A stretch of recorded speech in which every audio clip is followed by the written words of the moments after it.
Esse mês está bem movimentado. São 3 campanhas. O Setembro Amarelo, acredito que a mais conhecida, que é sobre prevenção ao suicídio e o cuidado da saúde mental. Agora temos também o Setembro Verde, de conscientização de doação de órgãos, e o Setembro Vermelho, um alerta para a prevenção de doenças cardiovasculares. Aqui quem fala é a Marina Rates e nesta edição do TJCE em podcast vamos focar no Setembro Vermelho.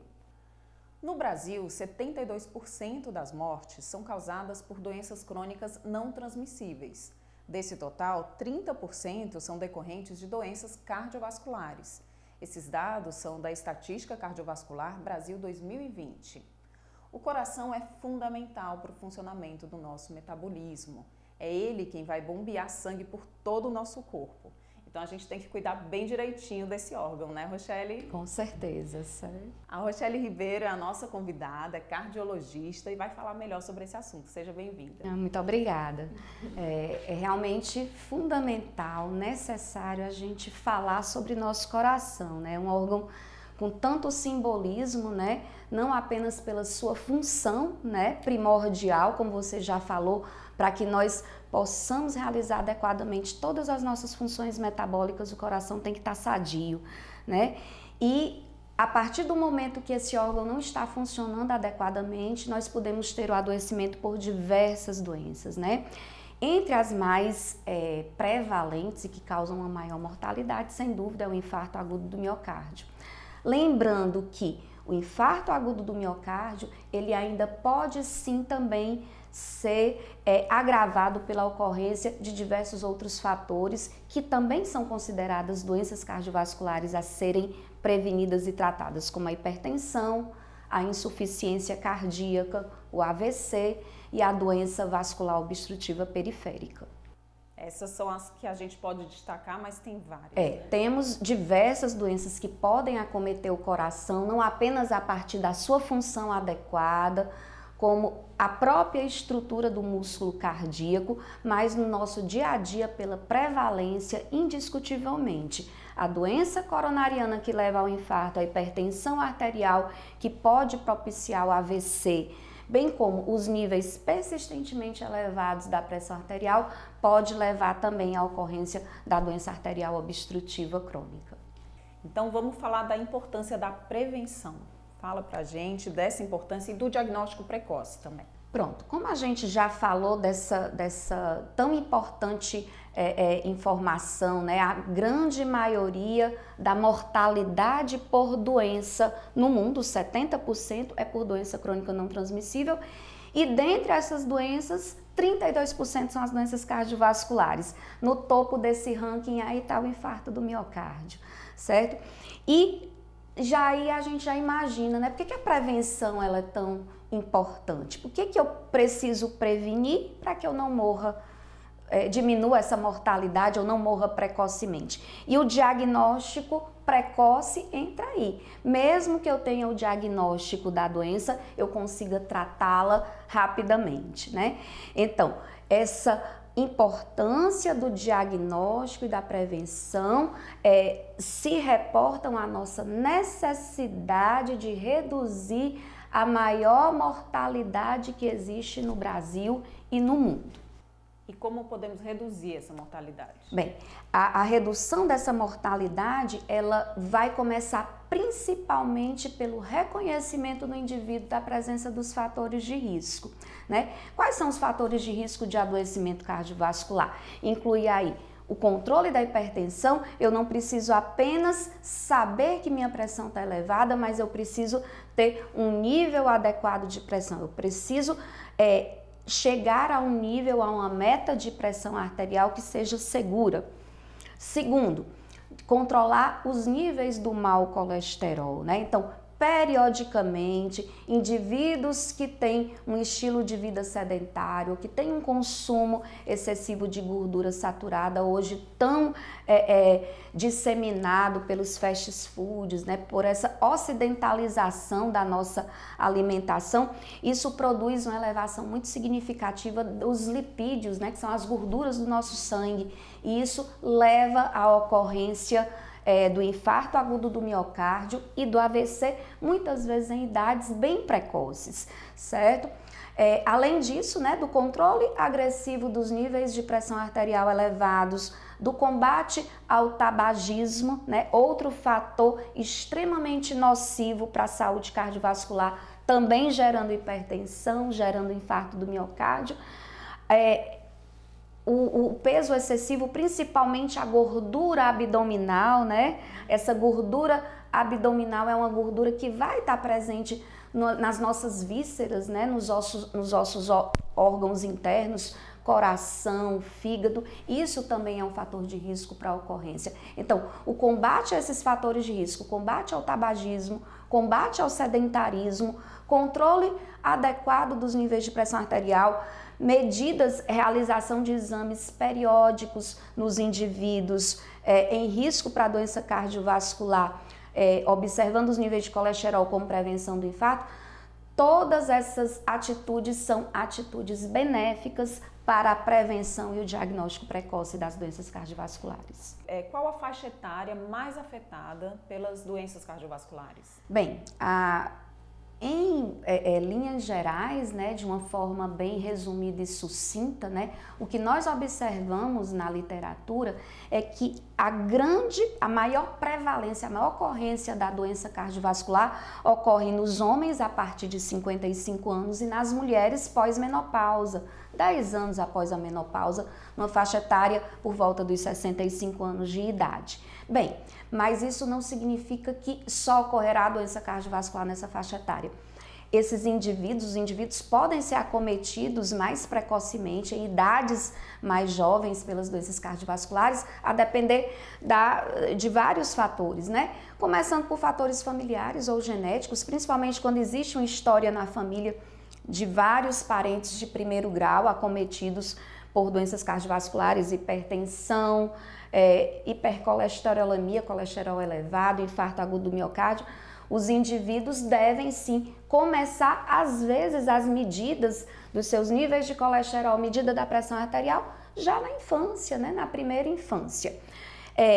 O adoecimento pela doença cardiovascular tem sido visto em homens abaixo de 55 anos, homens tão jovens quanto 30, 40 anos. Nos últimos 20 anos, nós estamos observando a chegada das emergências de infarto cada vez mais indivíduos mais jovens, né, idades abaixo de 40 anos, em virtude dessa precocidade no adoecimento, né? São crianças e adolescentes cada vez mais sedentários, cada vez mais consumidores de gorduras saturadas, gerando hipertensão, dislipidemia, que são os níveis elevados do mau colesterol, associada ao sedentarismo, ao estilo de vida extremamente parado, lento, né? E favorecendo a ocorrência da formação das obstruções das coronárias que iriam acontecer após os 50 anos, está começando muitas vezes aos 30, aos 40 anos. Então, em que idade, né, a gente deve se preocupar mais? Em linhas gerais,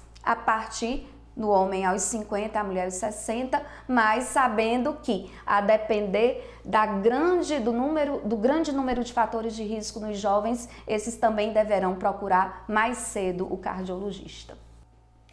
Falando em procurar, né, quais os sinais que a gente pode identificar no nosso corpo para procurar, para se alarmar de repente, não, tenho que ir no cardiologista? Bem, falando da doença que mais mata, né, de maior mortalidade, o infarto, né? O infarto ele é caracterizado principalmente pela ocorrência de dor no peito, opressiva, né, chamado popularmente de arroxo, aperto, né? É uma dor muitas vezes que se manifesta quando de uma atividade física mais rigorosa, um esforço maior. Então, indivíduos nessa faixa etária, como nós citamos, né, que passam a apresentar principalmente dor no peito, opressiva, uma dor torácica, frequentemente do lado esquerdo, mas podendo ocorrer também com acometimento dos braços, né, ambos os braços, região das costas, devem alertar para a possibilidade de um infarto do miocárdio, principalmente se esse indivíduo tiver os fatores de risco ditos anteriormente. Se for tabagista,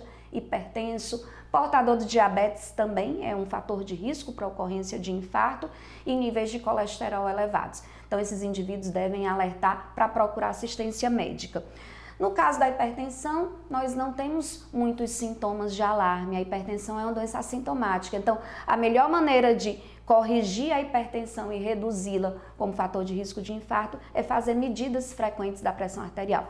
Recomenda-se pelas diretrizes da Sociedade Brasileira de Cardiologia que crianças nas consultas com o pediatra devem ter sua pressão arterial aferida e indivíduos jovens, eventualmente uma vez ao ano, a partir de 18 anos de idade, devem ter pelo menos uma medida da pressão arterial, ok? Em relação ao AVC, principalmente pelas campanhas realizadas a nível da neurologia, a perda de força de um lado do corpo, a incapacidade de falar palavras de maneira articulada, perda de memória súbita, podem estar relacionados a eventos cerebrovasculares relacionados ao AVC. Então, cada doença poderá ter um sintoma específico e muitas vezes como resultado de todas as demais doenças cardiovasculares, a insuficiência cardíaca, que é a incapacidade do músculo cardíaco de bombear o seu sangue adequadamente por uma função diminuída, pode gerar uma falta de ar e repouso, aos mínimos esforços, em que o indivíduo muitas vezes associa ao sedentarismo, à falta da atividade física, ao peso excessivo, mas muitas vezes essa falta de ar que ocorre em repouso, às vezes até acorda o indivíduo no meio da noite, pode ser sim um sintoma de que o coração está fraco, insuficiente, capaz de gerar um débito cardíaco adequado para fornecimento de energia para todo o organismo. Certo. Doutora, a gente está com a campanha também do Setembro Amarelo, né? Então, para aproveitar, vamos fazer essa relação da saúde mental, né? De como as nossas emoções afetam também nossa saúde cardiovascular. Certo. Existe sim uma relação íntima, né, entre a nossa atividade cerebral, né, a associação das ações do nosso sistema nervoso central com as funções do nosso coração, né? É bem sabido que o nível de estresse continuado por essa ansiedade excessiva vivenciada no mundo de hoje leva à produção pelo nosso sistema nervoso central de diversas substâncias extremamente deletérias, certo? São substâncias que normalmente são liberadas em momentos fisiológicos, em momento de perigo, né? Quando a gente precisa fugir de algo nocivo, diante de um acidente, diante de algo que precisa nos proteger. Então, instintivamente, nosso organismo libera principalmente a adrenalina e a noradrenalina, que tem uma função inicial de causar essa energia para que possamos nos proteger. Como dito anteriormente, com esse estresse contínuo que estamos vivenciando, o que tem acontecido? A gente tem produzido níveis constantes e elevados de adrenalina e noradrenalina, que vai produzir elevação da pressão arterial, aumento dos batimentos, aceleração dos batimentos cardíacos, produzindo arritmias, certo? Além do que essas substâncias persistentemente elevadas podem levar também à ocorrência de infarto, AVC, morte súbita, né? Existe uma situação clínica também mais observada e descrita nos últimos 20 anos, conhecida como a síndrome do coração partido, que decorre dessa grande avalanche de catecolaminas deletérias, como dito, a adrenalina, e que podem gerar uma disfunção cardíaca grave e importante em indivíduos jovens, mais frequentemente nas mulheres.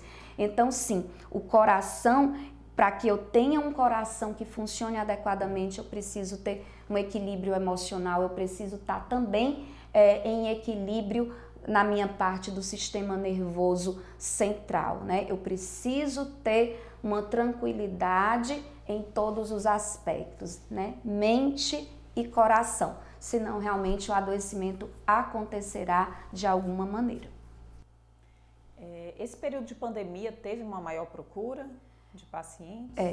Infelizmente, nesse período de pandemia, né, nós estávamos vivenciando uma guerra em que as emergências muitas vezes, né, eram praticamente lotadas apenas com quadros respiratórios, quadros infecciosos, os nossos pacientes com sintomas cardiovasculares, eles de certa forma sumiram, né? A gente diminuiu o atendimento nesse período de pandemia para os casos de infarto agudo do miocárdio. Então, provavelmente as pessoas estavam sentindo alguma coisa e estavam ficando em casa, evitando procurar a emergência. Nós estamos recebendo agora, né, os resultados desse período, não só pelas doenças cardíacas que ocorreram nesse período e que estão chegando agora em uma fase muito avançada, porque não receberam atendimento na fase ideal, na fase inicial, e também como consequência, né, de todas as privações, né, sociais, econômicas, de todo o estresse